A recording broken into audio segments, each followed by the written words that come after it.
Epidemija koronavirusa je dodobra spremenila tudi delo nas, evropskih poslancev.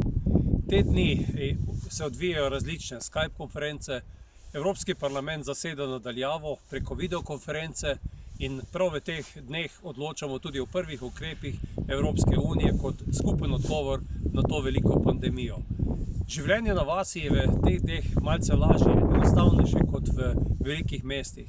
Z lahkoto greš iz stanovanja ven, se sprehodiš, ne srečuješ ljudi in na nek način še enkrat več spoznavam to, kar že dlje časa govorim, da je podeželje tisto, katerega moramo ohraniti.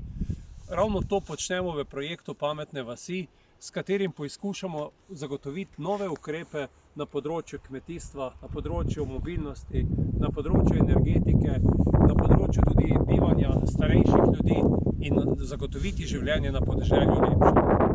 Upam, da se čim prej mine, da lahko nadaljujemo z našim delom v Evropskem parlamentu, kjer bo zagotovo treba najti rešitve iz te težke krize in tudi odgovore na to, kako bodo ljudje še v prihodnje